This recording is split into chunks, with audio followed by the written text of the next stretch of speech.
Welcome, people who follow me on Twitter and random strangers who found this somehow. My name is Kim. I'm a controls engineer with regrettably way too much time on our hands right now. This is the first in a series on the topic of controls engineering, specifically its role within Disney, but also more generally what it is, what it's all about, etc. What is controls engineering anyway?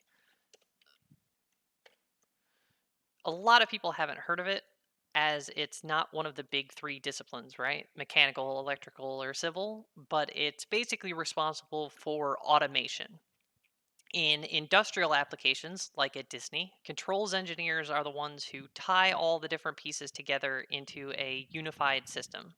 It's a skill set that takes aspects of mechanical, electrical, and computer science and weaves them all together. We'll get deeper into the fundamentals and how we build up a system in a future video. So, just as an example, anytime in a movie you see them hack into a power plant or a city traffic grid or a high tech building, that's a control system that they're interacting with. The thermostat in your house is a super simple control system, especially if you have a Nest or other smart system. You tell it what temperature you want, and all on its own, it monitors the actual temperature, turning the system on and off as needed to keep it where you want it.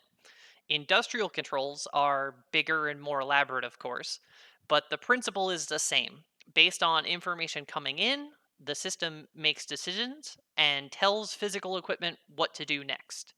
So, how did I get into controls in the first place? I had always wanted to work in robotics, so I started out pursuing mechanical engineering.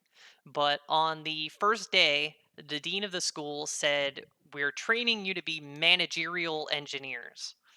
As someone who wanted nothing more than to be hands on in her work, that didn't sit well with me.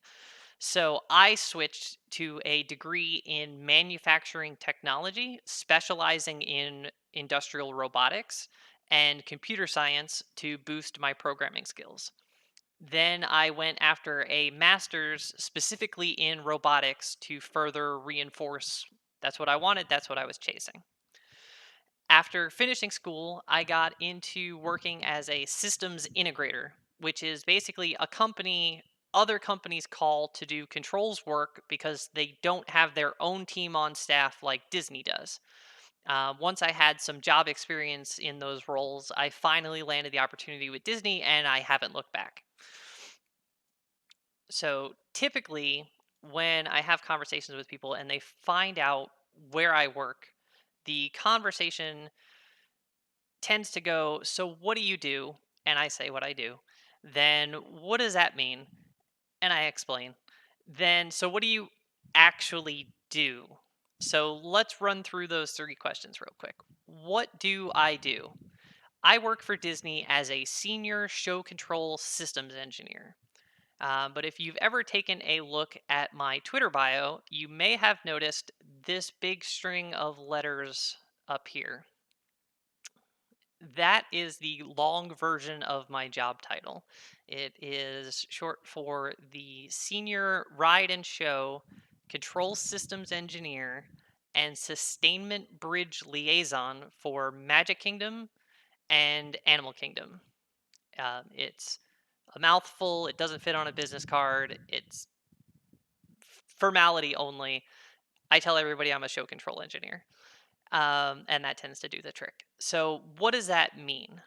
Mainly for safety reasons and separation of responsibilities, attractions are divided into two distinct systems: ride and show. I design, develop, and install the systems that control all the show aspects of attractions. Anything that's not tied to a physical vehicle moving guests falls to the team that I'm on. If it's not a boat, a car, a tram, it it comes to us.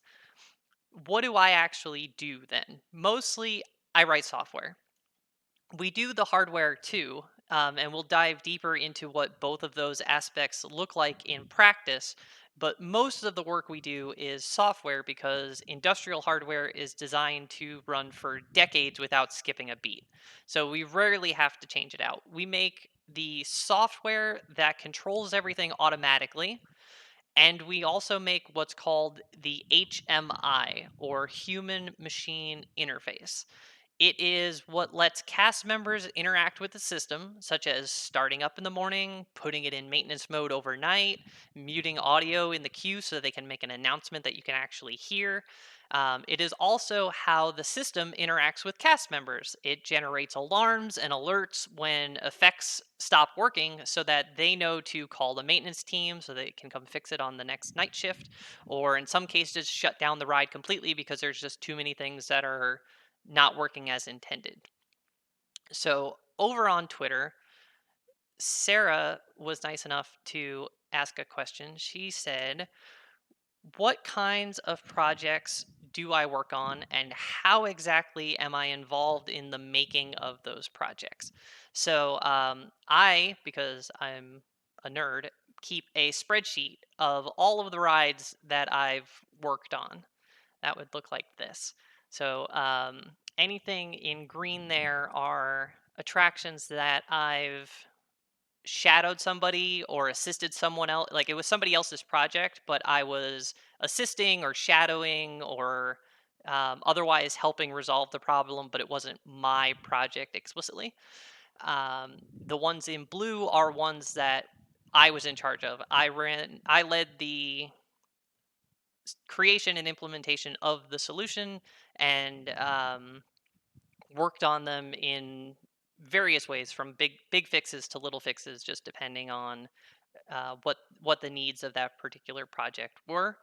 So you can see I haven't been on all of the rides just yet, but we're slowly ticking those boxes. A few more years and we'll hopefully have most of those checked off.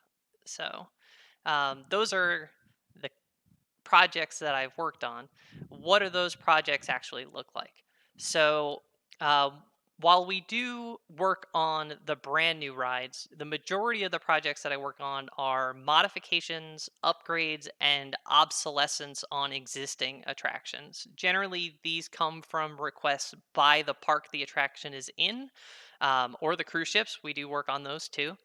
So, for instance, the old lamp projectors in an attraction died. Maintenance came in, replaced them with new modern LED projectors. It's a great upgrade. The park called me to come out and change the control system so it could talk to the new projectors and modify some of the information and alerts they send back and forth to each other. Because the old projectors would alert maintenance, hey, I've been on for 900 hours. It's time to come change my bulb so it doesn't go dead in the middle of a operating day while there's guests in the building. But LED projectors don't have that problem, so they didn't need that alert anymore. We took it out so they weren't getting false alarms. Hey, 900 hours. They're like, yeah, but you don't have a light bulb. What am I supposed to do? Um, when the anglerfish in Nemo and Friends kept faulting out and maintenance just couldn't seem to figure out why, they called us to come run down that problem for them, find the solution, implement it, and get that fish swimming again.